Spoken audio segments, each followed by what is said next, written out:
आदाब नाजरीन, मैं हूं सन्नम एजाज। देख रहे हैं आप ग्राउंड रिपोर्ट श्रीनगर से। वादी कश्मीर के साथ साथ दुनिया भर की क्या सूरत हाल, उस पर हमारी ख़ास नज़र। और आज की ग्राउंड रिपोर्ट में हम जम्मू कश्मीर से ही शुरुआत करें। और जम्मू कश्मीर में कोविड का कहर बराबर जारी है। पहले बारी कश्मीर की थी, जम्मू भी पहुंच चुका है। रामबन में भी इसने हल्ला मचाया हुआ है। और कश्मीर के कुलगाम से लेके दूसरे ज़िलों तक खबर यही है कि हल्ला गुल्ला ही नहीं बल्कि बड़ी उलटफेर कर रहा है। दुनिया में कोविड ने बड़ी उलटफेर कर रखी है, लेकिन इधर भी बड़ी उलटफेर हो रही है। और इसी उलटफेर के बीच में आज एक और मौत भी कश्मीर में कोविड की रिकॉर्ड हुई है।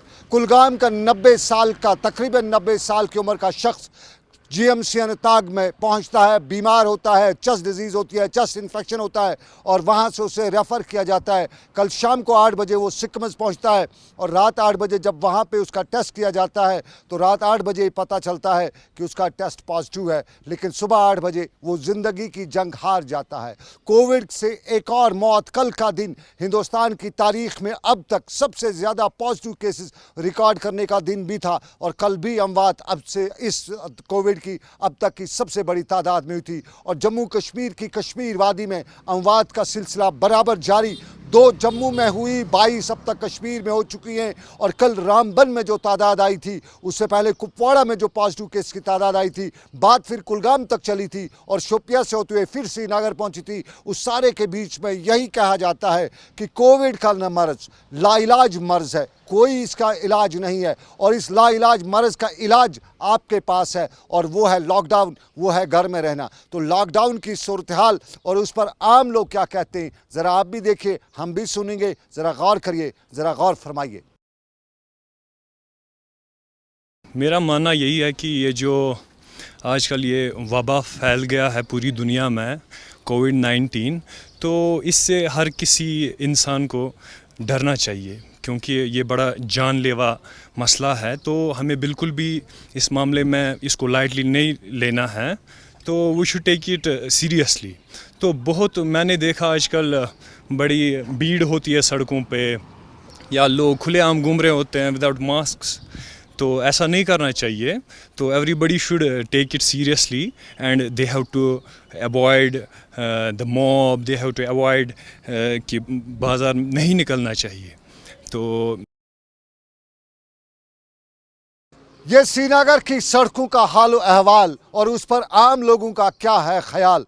लेकिन सियासत के गलियारों में भी 2 दिनों से बड़ी उथल पुथल हो रही है। बताया जाता है कि कश्मीर में कोई सियासी खेल खेला जा रहा है और इसी सियासी खेल के मंजर में कभी बात बुखारी की आती है और कभी उमर अब्दुल्ला के दिल्ली कल जाने पर लोग सवाल उठाते हैं। बताया जाता है कि अल्ताफ़ बुखारी एडमिनिस्ट्रेटिव काउंसिल लेके आ रहे हैं और उसमें जम्मू कश्मीर के 12 लोग होंगे। ये बताया जाता है क्योंकि ये बताना तब शुरू हुआ जब राम माधव ने दिल्ली में बयान दिया कि ईद के बाद सियासी चहल पहल शुरू हुई। और कश्मीर में उसी चहल पहल के पस मंज़र में बुखारी का नाम वज़ीर आला की लिस्ट में भी लिखा गया, उनकी कैबिनेट भी बनाई गई और कुछ हल्कों ने यह भी बताया कि एडमिनिस्ट्रेटिव काउंसिल बनेगी। बड़ी खबर चली, लेकिन उसी खबर के पस मंज़र में कल उमर अब्दुल्ला अचानक दिल्ली पहुंचे। एक तो कोविड का ख़तरा, एक तो कोविड का डर और उस सारे के बीच में उमर अब्दुल्ला का कश्मीर से दिल्ली जाना। तो कुछ लोगों ने बताया कि उमर की दाढ़ी में तिनका है। ये तिनका पता तो नहीं चल सका, लेकिन कुछ हल्कों का यह भी कहना है कि कल शाम उमर अब्दुल्ला की दिल्ली में कुछ खास लोगों से मुलाकात हुई है। उस मुलाकात का क्या पस मंज़र था, क्या उमर अब्दुल्ला इस सारे में कहीं ना कहीं कोई खेल खेल रहे हैं। और कुछ हल्के इसी हवाले से भी कहते हैं कि बात तो कुछ है जिस पे बात की जा सकती है। और सियासत के गलियारों में इसी पस मंज़र में मेरे साथी सईद रूफ भी नज़र रखे हुए थे और सईद रूफ ने भी कई हल्कों से पूछा, जांचा और परखा कि आखिर बात कहाँ तक ले उड़ेगी। कहा जाता है कि बात दूर तक चली जाएगी और उस दूर तक चली बात में कुछ न कुछ कश्मीर की बात ज़रूर आएगी। क्या कहते हैं सईद रूफ, आप भी सुनिए।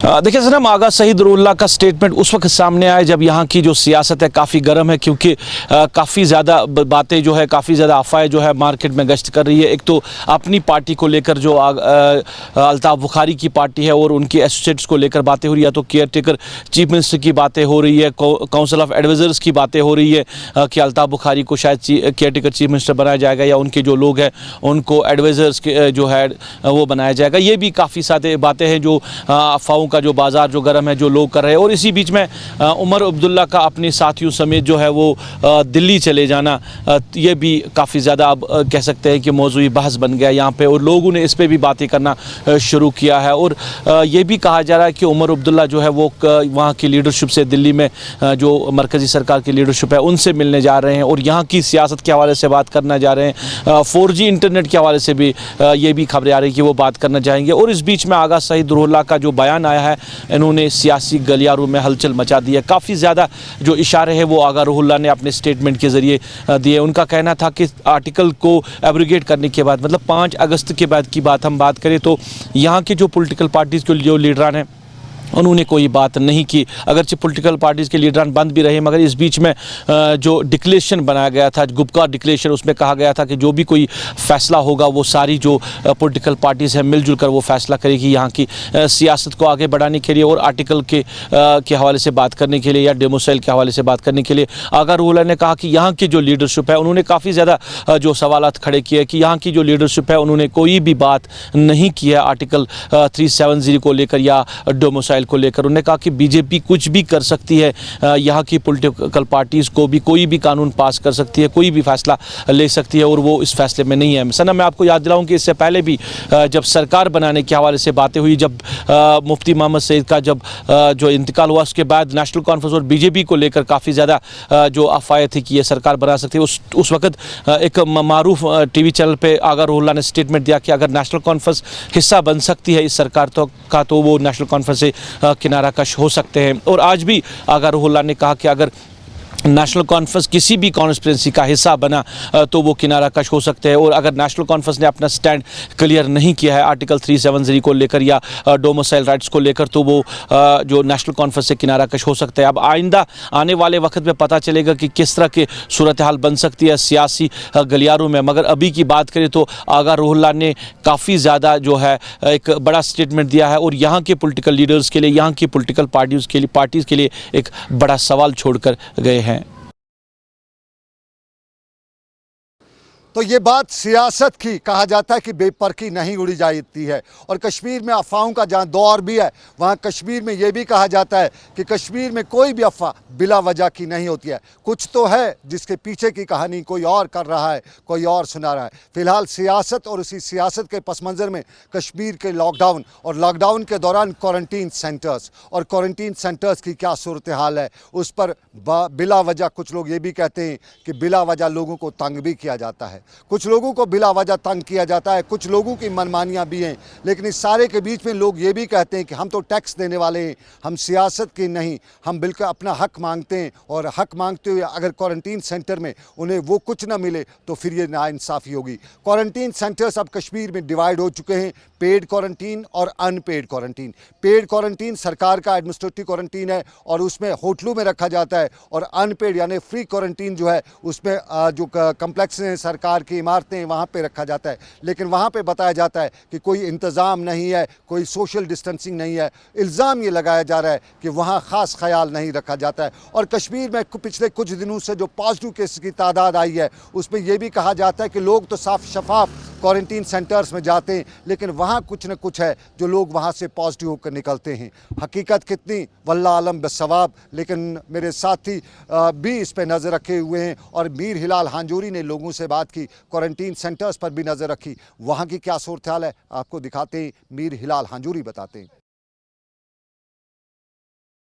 देखिए सनम, लोगों ने तो अब टैक्स और क्वारंटीन सेंटर्स को आपस में जोड़ने का सिलसिला शुरू किया है और अब ये मामला जो है सर चढ़कर बोलने लगा है, क्योंकि क्वारंटीन सेंटर्स के अंदर जो लोग हैं उन्हें वो बुनियादी सहूलियात मैसर नहीं है, जिसको लेकर वो आए रोज़ एहतजाज करते हैं। यहाँ तक कि मीडिया की नोटिस में भी ये खबरें लाते हैं, ये शिकायतें करते हैं और हुक्काम की नोटिस में भी ये चीज़ें लाते हैं। लेकिन उनका मानना है कि अभी तक भी उनकी ग्रीवेंसेस को एड्रेस नहीं किया जाता है, क्योंकि जब हम टैक्स के विज़ाविज़ देखते हैं, लोगों के अंदर अक्सर ये ख्याल रहता है कि शायद बिजनेस कम्युनिटी जो है या बिजनेस करा रहे ट्रेडर्स जो है, शायद वही सिर्फ टैक्स अदा करते हैं। शायद वो लोग जिनके खाते में 3 लाख 4 लाख या 5 लाख से ज़ायद रकम पर एनम जमा होती है, शायद वही टैक्स अदा करते हैं। लेकिन टैक्स हर कोई देता है और ये सोच जो है अब लोगों के अंदर भी उभरने लगी है, क्योंकि एक मार्च अगर 1 रुपये में भी हो, उस पर भी लोग जो है टैक्स अदा करते हैं। बच्चा अगर कोई टॉफ़ी खरीदेगा तो उस पर भी वो 5 रुपए की टॉफ़ी क्यों ना हो, लेकिन उस पर भी वो टैक्स देते हैं। लेकिन अब लोग चाहते हैं कि इसका हिसाब मिले, क्योंकि उनका मानना है कि वो क्वारंटीन सेंटर्स के अंदर है और वहाँ जब उन्हें वो फैसिलिटी नहीं दी गई है, यहाँ तक कि वहाँ पर जो अमला डिप्यूट किया गया है वो भी उनके साथ वैसा बिहेव नहीं करते हैं जिसके वो हकदार है। और इन चीज़ों को लेकर जो लोग वहाँ पर है वो कहते हैं कि इन क्वारंटीन सेंटर्स के अंदर तो वो हैं बुनियादी सहूलियात से महरूम है और जो अमला वहाँ पर है वो भी मिसबिहेव कर रहे हैं, तो फिर वो टैक्स किस चीज़ के लिए अदा कर रहे हैं? क्या ऐसे इस मिसबिहेविंग के लिए वो जो अपनी रकम है या जो अपनी टैक्स है वो मुलाजिम को एक तनख्वाह की सूरत में देते हैं, या फैसिलिटीज़ को लेकर भी? क्योंकि होटलियर्स की जब हम बात करते हैं, मुख्तलिफ होटल्स जो वादी कश्मीर के अंदर हायर किए गए हैं गवर्नमेंट की जानब से, तो उस पर भी एक मोटी रकम जो है उन्हें दी जाती है। लेकिन मोटी रकम देने के बावजूद अगर वहाँ पर गर्म पानी नहीं होगा, अगर वहाँ पर साफ़ सफाई नहीं होगी और साफ़ सफाई खुद करनी पड़ेगी, तो फिर इस टैक्स का क्या रद्दमल आ जाएगा? इस टैक्स पर लोग नाराज़ नहीं होंगे तो क्या होंगे? क्योंकि बहुत वक्त से हम देख रहे हैं कि लोग इस तरह की शिकायतें कर रहे हैं, लेकिन इन शिकायतों का इजाले के लिए कोई भी सामने नहीं आ रहा है। लोगों की शिकायतें हैं कि खान पान को लेकर, साफ़ सफाई को लेकर लगातार वो शिकायतें करते हैं, लेकिन फिर भी उन्हें गोनो मुश्किलात से दो चार होना पड़ रहा है। और सरकारी अमला है, चाहे वो कोई बड़ा ऑफिसर हो या कोई संतरी या वहाँ पर कोई भी चपरासी हो, वो भी उन्हें न जाने किस नज़र से देखते हैं कि जैसे वो यहाँ पर कैदी हैं। न सिर्फ इतना, बहुत सारे लोग क्वारंटीन सेंटर्स के अंदर 2 हफ्ते से ज़्यादा वक्त से हैं, यहाँ तक कि 3 हफ्ते भी गुजर चुके हैं, यहाँ तक कि 4था हफ्ता भी किसी का कंप्लीट हो चुका है, लेकिन अभी भी उनका टेस्ट रिपोर्ट वापस नहीं आ रहा है, उन्हें टेस्ट रिपोर्ट नहीं सौंपी जा रही है। कई सारी फैमिलीज़ के साथ हमारी भी बात हुई है जिन्होंने कहा है कि उन्हें लगभग 20 दिन से ज़ायद वक्त से क्वारंटीन सेंटर में रखा गया है। कई बार उनके सैंपल्स भी लिए गए हैं, न जाने इन सैंपल्स का रिपोर्ट कहाँ चला जाता है। तो इस तरह से इन लोगों के अंदर जो क्वारंटीन सेंटर्स के अंदर है और उनके रिश्तेदार जो है, उनके अंदर सरकार और एडमिनिस्ट्रेशन के तई, ख़ास तौर पर श्रीनगर एडमिनिस्ट्रेशन के तई काफ़ी गुस्सा और तशवीश नज़र आ रहा है। शुक्रिया मीर हिलाल हांजूरी तफसील बताने के लिए। लेकिन नाज़रीन बताएं, अब बात करेंगे जांबाज सिपाहियों की, जम्मू कश्मीर के रखवालों की। ये वो रखवाले हैं जिन पे हमें नाज भी होता है, लेकिन कभी कभी ये ऐसा भी कुछ कर जाते हैं कि शर्म से सर भी झुक जाता है। कुछ मामलात ऐसे भी हैं, पाजी से लेके हाल तक इस पुलिस में कुछ ऐसे भी लोग हैं जो खाकी का खून भी करते हैं, और कई बार इस पर सवाल भी उठे। कल ही का सवाल आपको याद होगा, कल श्रीनगर के एक जाने माने मुअल्लिज, एक कार्डियोलॉजिस्ट की पिटाई की जाती है, सरेआम उसकी पिटाई की जाती है, पुलिस थाने में उसे बंद रखा जाता है, और उस पर जब सवाल उठते तो रियासती पुलिस के सरबराह भी उस पर बात करते, कहते किसी को बख्शा नहीं जाएगा। लेकिन आज भी कुछ ऐसा ही हुआ। आज बांडीपोरा की बात है, सोशल मीडिया पर वायरल हुआ एक वीडियो। ये किसी आम शख्स का नहीं है, ऐरा गैरा नथु खैरा कोई इल्ज़ाम नहीं लगा रहा है, बल्कि ये डिस्ट्रिक्ट का senior most officer health department का सीएमओ इल्ज़ाम लगा रहा है। और बांडीपोरा का सीएमओ इल्ज़ाम लगाते हुए बता रहा है कि जब ऐसा होगा तब वैसा कैसा होगा। ये वो मामला जिस पर हम सवाल भी उठाते हैं, और हम ये मानते हैं जम्मू कश्मीर पुलिस हमारी है, लेकिन इस हमारी पुलिस को भी कुछ हमारा रोल अदा करना ही पड़ेगा। इस वक्त जम्मू कश्मीर में जो हालात है उसमें पुलिस और डॉक्टर दो ऐसे तबके जो फ्रंट लाइन पे हैं। हर शख्स पहले पुलिस एहलकार से मिलता है, चाहे वो पॉजिटिव है या नेगेटिव है, लेकिन सामना उसका पुलिस एहलकार से होता है, और पुलिस एहलकार को सबसे पहले अपनी ज़िंदगी का ख़तरा भी रहता है। हो सकता है ये पॉजिटिव केस हो, और पुलिस एहलकार जब इसकी आइडेंटिटी चेक करता है, जब दूसरे मामला देखता है, तो कहीं न कहीं खतरा पुलिस के एहलकार को रहता है कि वो इससे पॉजिटिव हो जाए, उसमें ट्रांसमिट हो जाए। और दूसरी बड़ा पहलू है वो है डॉक्टर्स का। ये बीमार है, ये किस हाल में है, पहुंचता डॉक्टर के पास है, और अगर उसके गले में खराश है तो डॉक्टर गला खोल के देखता है, और अगर वो पॉजिटिव हुआ तो डॉक्टर का पॉजिटिव होना पक्का यकीनी है। लेकिन ये दो पॉजिटिव केसेस जब सामने आते हैं तो हमारे यहाँ नई कहानी निकलती है। एक वीडियो, और उस वीडियो के साथ साथ लोग ये भी कहते हैं कि आखिर कब संभलेगी हमारी पुलिस, कब सुधरेगी हमारी पुलिस, कब हमारा फ़ख्र से सर ऊंचा होगा, हम शान से कह सकें कि हमारी पुलिस है। वो अलग बात है कि कल डीजी पुलिस ने भी बोला, लेकिन आज भी बोलते बोलते बात बोलती तक ही रह गई।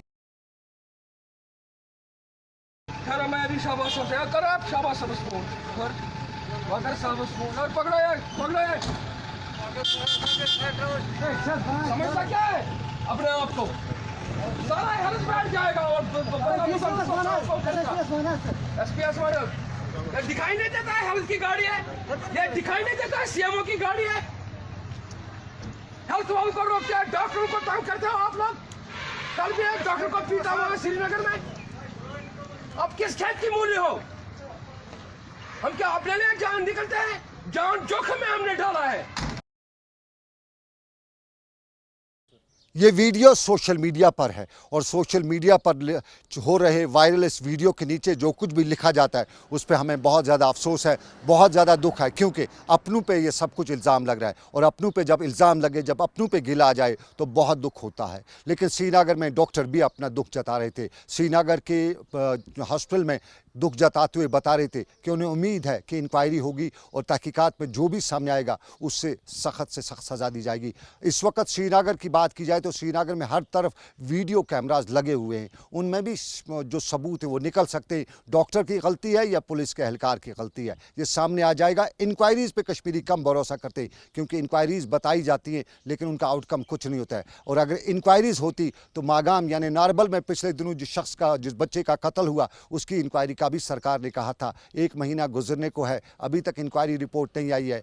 वहाँ मरे हुए की रिपोर्ट नहीं आई, यहाँ थप्पड़ मारने पर क्या रिपोर्ट आएगी, क्या इंक्वायरी होगी, ये सवाल शहर में पूछा जा रहा है। लेकिन पूछते हुए ये भी आज डॉक्टर पूछ रहे थे कि आखिर कब तक ये सब चलेगा। और इस सारे के बीच में जिम्मेदारी हमारी पुलिस की है कि वो सारी सिचुएशन को देखते हुए हाथ पांव चलाना तो ठीक है लेकिन उस तरह चलाए कि किसी की आन और किसी की शान को नुकसान ना पहुंचे। और इसी सारे के बीच में अब आन और शान की बात हुई तो आन और शान के साथ कश्मीरी आज वापस घर भी आ रहे। दिल्ली या मुल्क की मुख्तलिफ रियासतों से वो कश्मीरी जो कश्मीर आए हैं बड़े ही मुतमईन और खुश नजर आते और श्रीनगर के हवाई अड्डे पर जो इंतजामात किए जाए गए थे उन्हें देखते हुए आज लगता था कि आज सरकार हमारी कहीं है। कुछ उस तरह के इंतजामात थे कि दिल खुश हो रहा था। प्रॉपर क्यू के दौरान जिसका जो कुछ था उसको उसी तरीके से देखा जाता था, परखा जाता था और उसके बाद ज़रूरत पड़ी तो क्वारंटीन सेंटर और ज़रूरत ना हो तो घर होम क्वारंटीन। लेकिन कुछ लोग जो दिल्ली से आए थे हमने उनसे भी बात की, पूछा उनसे कैसा था दिल्ली का माहौल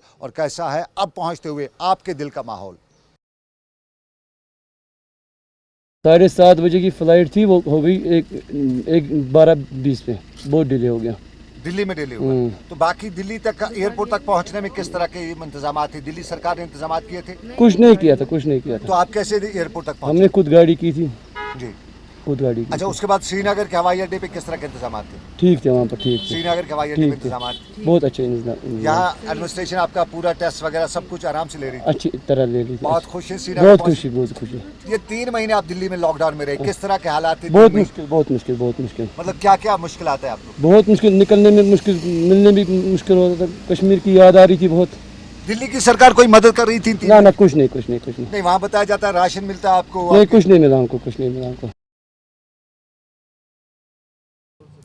ये खुशी की बेइंतहा खुशी दूर से दिखाई दे रही थी और श्रीनगर के हवाई अड्डे पर जो इंतजामात थे उसको देख के भी दिल खुश हो रहा था। हर सरकार का हर पुर्जा, वहाँ का नोडल अफसर, वहाँ का एडमिनिस्ट्रेटर, वहाँ जितने भी लोग थे, डिस्ट्रिक्ट इंतज़ामिया के लोग थे, डीसी था, तुफैल मत्तू था और महमूद अहमद थे, सब लोग जिस जान फिशानी से काम कर रहे थे लगता था कि एक उम्मीद है कि सही सब कुछ चलेगा। लेकिन सही सब कुछ बाहर भी नहीं चल रहा है। वो तो जो मुल्क की मुख्तलिफ रियासतों में वो आते हुए खुशी का इज़हार करे थे, लेकिन जो यहाँ पे फंसे हुए, जो मुल्क के मुख्तलिफ इलाकों में और कश्मीर में मजदूरी करने आए थे वो यहाँ पे फंसे हैं, उनकी दाद रसी करने की भी ज़रूरत है। एक कॉल हमारे को आती है और ये कॉल बिहार के एक शख्स करते हैं और बताते हैं कि उनकी बात भी अरबाब इक़दार तक पहुँचाई जाए। बात पहुँचाते हुए हम उनकी कॉल को बराह रास्त नशर करते हैं इस उम्मीद के साथ कि शायद उतर जाए तेरे दिल में मेरी बात।